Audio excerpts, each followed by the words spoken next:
attitude, but for the collective good. What do we do, Cap?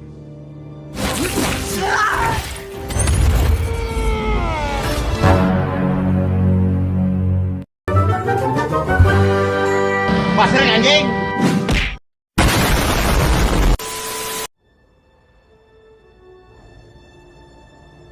Film diawali dengan kejadian pada tahun 1991.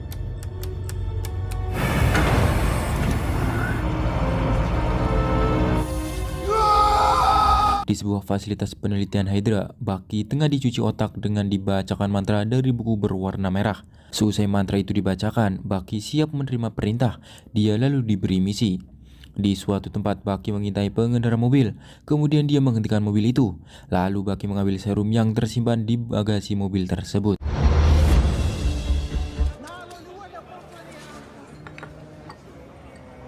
Di masa sekarang, Avengers yang dipimpin Steve Rogers melakukan pengintaian. Mereka hendak menggagalkan rencana Rumlow CS yang hendak mencuri senjata biologis. Mereka mencurigai sebuah truk dengan muatan penuh yang berisikan satu sopir. Steve curiga jika truk itu digunakan untuk pembobol. Benar saja, truk itu tidak mau berhenti dan membobol gerbang suatu fasilitas penelitian. Kemudian muncul dua truk lagi. Rumlow CS pun keluar dari truk dan langsung melancarkan aksinya. Sementara itu, Avengers juga beraksi untuk menghentikan aksi Rumlow CS. Satu persatu tim Rumlow mereka kalahkan. Namun Steve terlambat karena Rumlow sudah berhasil mendapatkan senjata biologisnya.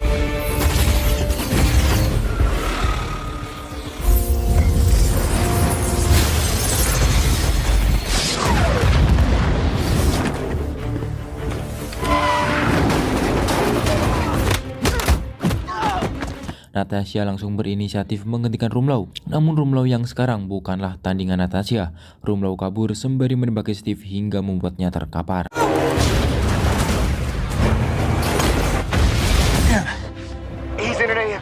Setelah itu, Rumlow memberikan senjata biologis itu ke anggotanya dan meminta mereka untuk berpencar. Avengers kembali melakukan pengejaran. Sam menginformasikan ke anggota Avengers jika Rumlow CS berpencar di pasar. Avengers lalu membagi tugas untuk menemukan mereka.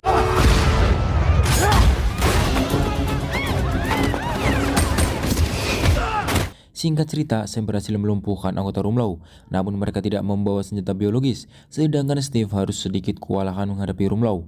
Natasha akhirnya berhasil menemukan dua anggota Rumlow lainnya. Dia langsung terlibat pertarungan dengan mereka. Orang itu mengancam akan menjatuhkan senjata biologis itu. Sam dengan drone-nya membantu Natasha. Akhirnya Natasha berhasil mengamankan senjata biologis itu.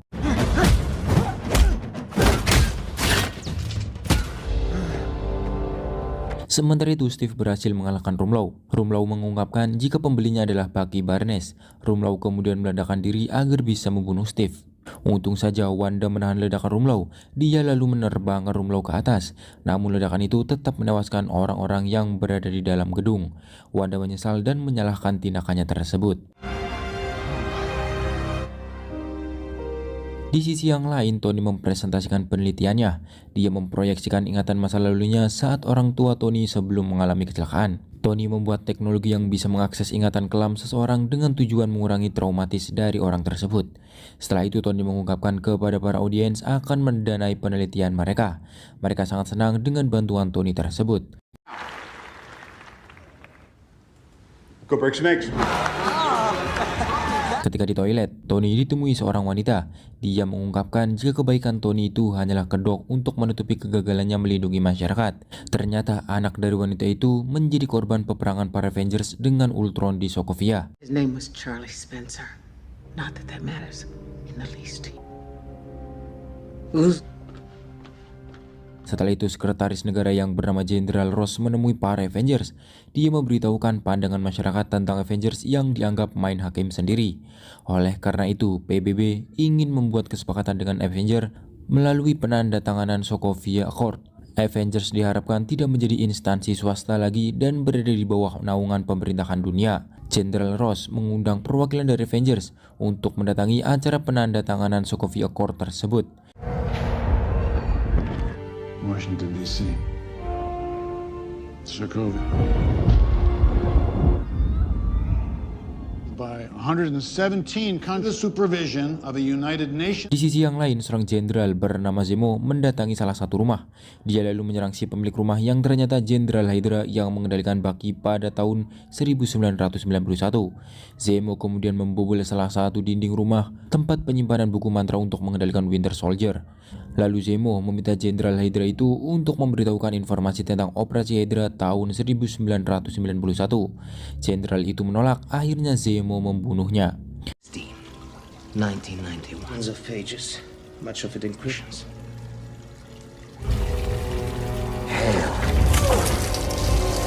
How long is it gonna be before they LoJack us like... Di markas Avengers, Rhodes yang merupakan orang militer pemerintah meyakinkan rekan Avengers-nya untuk bersedia menandatangani perjanjian Sokovia.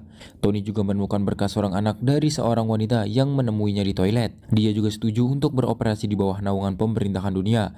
Namun Steve menolak. Dia khawatir pemerintahan dunia akan mengirim mereka dengan misi yang menyimpang karena urusan politik. Steve lalu menerima pesan yang memberitahukan tentang kematian Peggy Carter. Singkat cerita, Steve tiba di acara kematian Peggy. Steve menangis karena orang yang dia cintai kini telah meninggal dunia. Steve terkejut karena melihat Sharon yang ternyata keponakan dari Peggy. Sharon memberi syarat kepada Steve agar tetap teguh pada pendiriannya. Sekalipun semua orang menolak, dia harus mengatakan kalau mereka saja yang pergi. Master diplomacy and espionage, where you can't. And if the whole world is telling you to move. Setelah itu Natasha menemui Steve. Dia memberitahukan anggota Avengers yang setuju dengan perjanjian Sokovia. Natasha mengajak Steve untuk hadir ke pertemuan perjanjian Sokovia tersebut. Steve tetap teguh menolak perjanjian itu. Natasha bisa memakluminya. More important than how we stay together. I can't sign it. I didn't want you to be. Singkat cerita, tibalah di hari rapat penandatanganan Sokovia Accord. Pertemuan itu dipimpin oleh kepala suku Wakanda yaitu T'Chaka. Anak T'Chaka yang bernama T'Challa menyadari sesuatu. Dia meminta semua audiens untuk tiarap sembari melindungi ayahnya. Ayah T'Challa pun tewas dalam aksi teroris itu.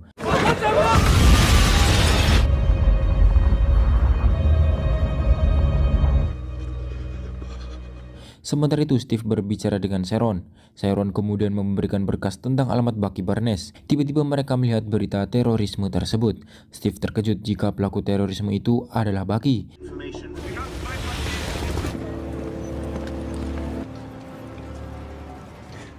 Stepping off point. Dia kemudian ditelepon oleh Natasha. Natasha tahu Steve akan melindungi Bucky.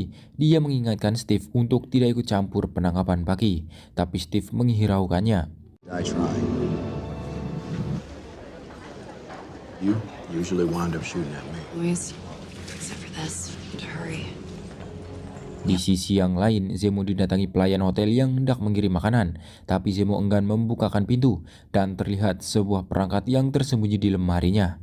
Singkat cerita, Steve berhasil ke kediaman Bucky. Dia menyadari jika Bucky sudah ada di belakangnya. Steve ingin tahu seberapa besar Bucky mengenalnya untuk memastikan apakah Bucky ke sifat aslinya. Karena sebelumnya Steve diselamatkan oleh Bucky. Namun Bucky mengira Steve akan menangkapnya karena dia tahu jika kini dia seorang buronan.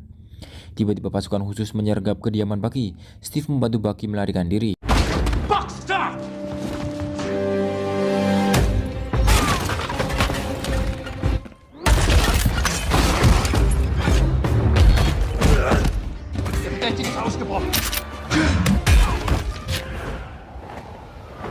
Ketika keluar gedung, Black Panther menghadapi Bucky. Lalu terjadilah pertarungan antara keduanya. Steve meminta Sam membantu Bucky. Aksi kejar-kejaran pun berlanjut ke jalan raya.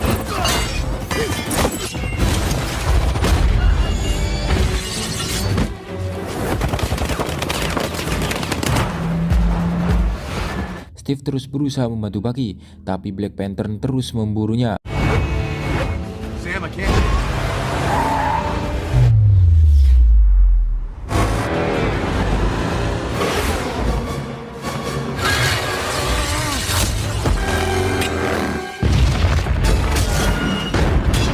Akhirnya James Rhodes bersama pasukan khusus menghentikan mereka. Black Panther membuka topengnya yang ternyata dia adalah T'Challa. Pinch of paprika. Di markas Avengers, Vision dan Wanda tampak semakin dekat dan saling mengenal satu sama lain. Kemudian Wanda ingin pergi keluar untuk membeli sesuatu, namun Vision melarangnya atas perintah Tony. Wanda tersinggung dan merasa ditawan. Vision meyakinkan Wanda jika itu untuk kebaikan Wanda. Dia ingin Wanda menunggu hingga masyarakat memandangnya tanpa ketakutan seperti perspektif Vision terhadapnya. Singkat cerita, Steve CS dibawa ke markas, sedangkan Bucky ditahan di penjara khusus. Tony kemudian menemui Steve. Dia memberitahukan alasan dia begitu ingin menandatangani perjanjian Sokovia. Semua itu demi Pepper dan warga sipil merasa aman terhadap Avengers. Awalnya Steve mau menandatanganinya demi Tony, namun saat tahu senjata dan perlengkapannya disita dan Wanda ditawan, Steve menolak menandatanganinya. Di penjara Bucky diinterogasi oleh Zemo. Di saat yang sama, paket Zemo dikirim ke tempat pusat daya Berlin. Zemo memantau paketnya. Saat paket dibuka, perangkat Zemo meledak dan mematikan daya di seluruh Berlin, termasuk markas tempat Bucky diinterogasi. Zemo kemudian membacakan mantra untuk mengendalikan Bucky. Dia lalu menanyakan laporan misi tahun 1991. Tak lama kemudian Steve dan Sam datang. Sam menghadapi Bucky. Steve mencoba mencari tahu tentang Zemo. Dia hanya mengungkapkan ingin merobohkan kerajaan. Lalu dia pergi. Steve kemudian menghadapi Bucky. Dia begitu kewalahan. Tony ikut membantu, namun dia langsung ditumbangkan dengan mudah.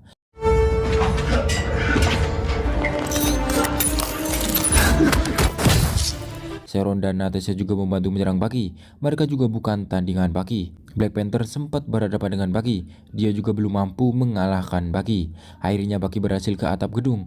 Dia hendak melarikan diri dengan helikopter. Steve langsung menahannya. Dengan kekuatannya, Steve mampu menarik helikopter tersebut.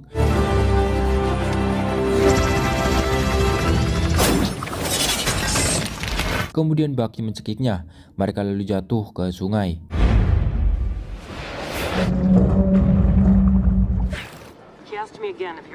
Di ruangan bawah tanah, Steve mencoba berbicara dengan Bucky.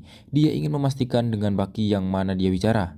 Bucky kemudian memberitahukan semua tentang Steve dulu. Steve kemudian mencari tahu tentang orang yang menginterogasi Bucky. Bucky tidak mengenalnya, tapi Bucky heran karena Zemo tahu tentang misi tahun 1991. Bucky kemudian bercerita tentang adanya Winter Soldiers lainnya. Serum yang dia curi diberikan ke 5 pasukan khusus yang sangat kuat dan terlatih. Mereka bertambah kuat saat serum Winter Soldier disuntikan ke mereka. Bucky bukan tandingan mereka. Dia lalu menyelamatkan jenderal yang mencuci otaknya. Lalu Sam meminta Steve untuk memberitahukannya ke Tony. Tapi Steve menolak. Dia ingin mereka melakukan misi menghentikan Zemo sendiri. Sam juga sudah menyiapkan kenalannya untuk membantunya. Di markas, Jenderal Ross senang meskipun hanya beberapa Avengers yang setuju di bawah naungan pemerintahan dunia. Dia lalu memerintahkan Tony untuk menangkap Bucky dalam 36 jam. Tony kemudian merasa kesulitan jika harus menangkap Bucky dalam 36 jam. Dia kemudian ingin menambah pasukan untuk membantunya. Di sisi yang lain, Peter Parker terkejut karena didatangi oleh Tony. Tony kemudian berbicara empat mata dengan Peter. Dia ingin meminta bantuan Peter. Tony juga sudah mengamati kemampuan Peter. Meskipun Peter merahasiakan identitasnya sebagai Spider-Man, namun Tony berhasil mengungkap kostum yang dia sembunyikan. You're the Spiderling. It's not a onesie. Sitting there in algebra test. Di markas Avengers kini hanya ada Vision yang menjaga Wanda. Saat Vision memeriksa keluar, Clint datang untuk menjemput Wanda. Dia ingin Wanda membantu Steve, tapi Vision mencegahnya. Akhirnya mereka terlibat pertarungan. Clint bukanlah tandingan Vision. Tiba-tiba Wanda melumpuhkan Vision. Dia menjatuhkan Vision hingga ke dasar. Singkat cerita, Steve ketemu dengan Sharon. Sharon memberikan perlengkapan Steve CS. Sebelum beraksi, Sharon memberikan ciuman mesra kepada Steve. Sam dan Bucky hanyalah penonton dari mobil. Setelah itu Steve CS ke tempat berikutnya untuk bertemu dengan Clint dan Wanda. Lalu Clint memberitahukan Scott Lang alias Ant-Man yang bersedia membantu mereka. Ketika hendak ke bandara, mereka mendengar bandara telah diamankan oleh Tony CS. Steve kemudian memerintahkan timnya untuk memakai kostum. Sam dan Bucky diperintahkan untuk bersembunyi, lalu Steve berlari menuju ke pesawat. Tapi pesawat diamankan oleh Tony dan Rhodes. Tony juga memerintahkan Spider-Man untuk menahan perisai Steve. Mr. Stark, it's perfect, thank you. Yeah, good job. You been busy? I'm trying. You're gonna turn Barnes over. You're gonna come with us. Tiba-tiba Ant-Man membesar dari tangan Spider-Man. Kemudian mereka terlibat pertarungan. Natasha dan Clint juga bertarung. Kubu Tony dan Steve saling bertarung. Peter berhasil menemukan persembunyian Bucky dan Sam. Dia terlibat pertarungan dengan Bucky dan Sam. Peter dengan mudah menahan pukulan Bucky. Dia juga dengan mudah mengalahkan Sam.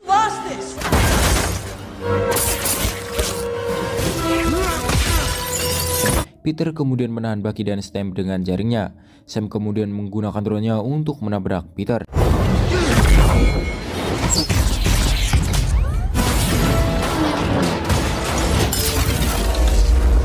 Sorry.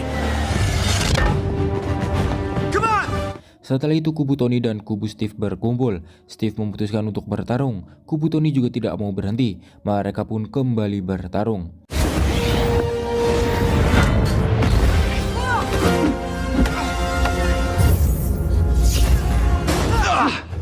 I didn't kill your father.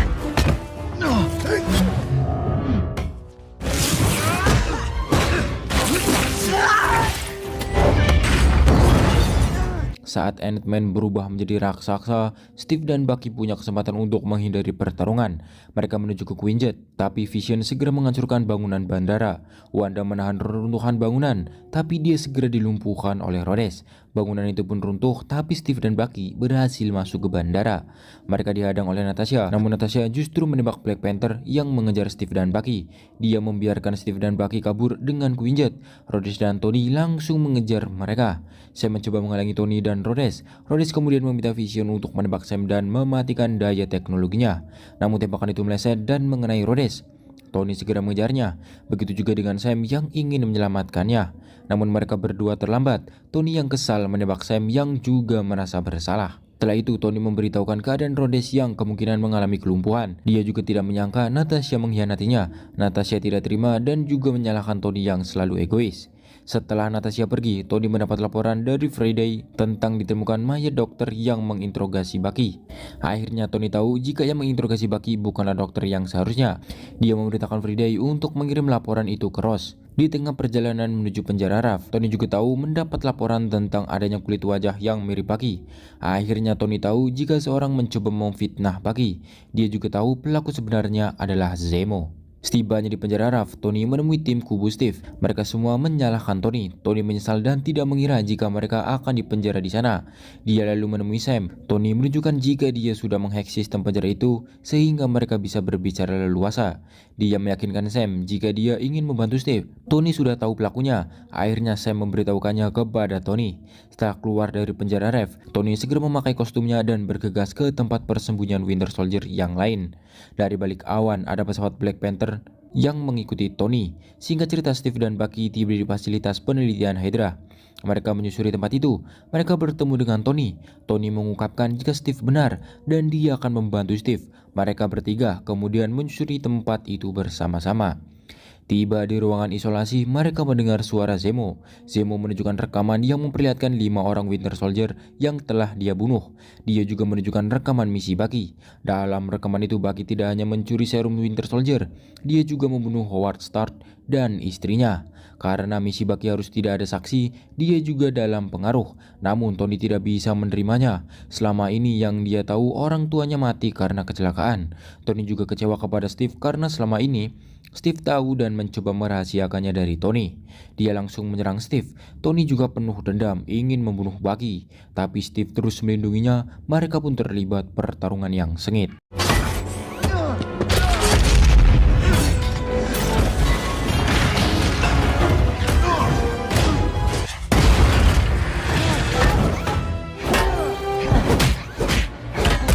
Singkat cerita, Tony berhasil menghancurkan lengan Bucky. Dia bersiap membunuhnya. Steve terus berusaha melindungi temannya. Namun bagi Tony, Steve juga temannya. Di sisi yang lain, T'Challa menghampiri Zemo. Zemo lalu meminta maaf dan mengaku jika dia yang membunuh ayahnya. Tujuan Zemo melakukan hal itu untuk memecah belah Avengers. Dia memiliki dendam atas aksi Avengers di Sokovia. T'Challa pun memaafkan Zemo. Dia hanya tidak ingin dendam menguasai dirinya seperti yang saat ini menguasai Tony. Kemudian Zemo hendak bunuh diri. T'Challa langsung menahannya. Sementara itu Tony sadar tidak bisa mengalahkan Steve hanya dengan pukulan karena tidak mau melukai Steve. Dia meminta Friday memindai gerakan Steve. Akhirnya Tony bisa membaca gerakan Steve. Dia berhasil membuat Steve lemas. Namun Steve tetap tidak mau menyerah. Bucky lalu membantu Steve. Saat Tony teralihkan, Steve langsung menghajar Tony. Dia dengan perisainya lalu menghancurkan sumber daya kostum Iron Man. Steve kemudian membantu Bucky untuk pergi dari sana.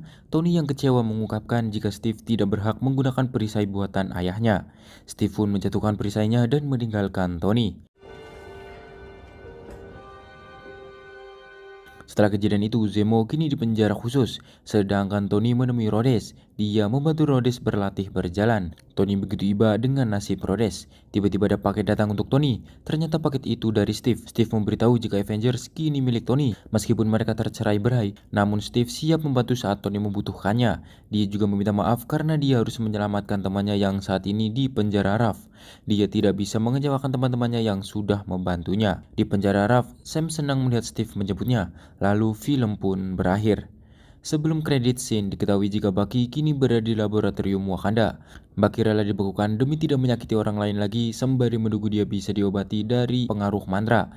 Steve kemudian berterima kasih kepada T'Challa, namun dia memperingatkannya jika Tony CS tahu keberadaan Bucky di sana, mereka akan menyerangnya. Namun T'Challa dengan percaya diri membiarkan Tony CS mencobanya.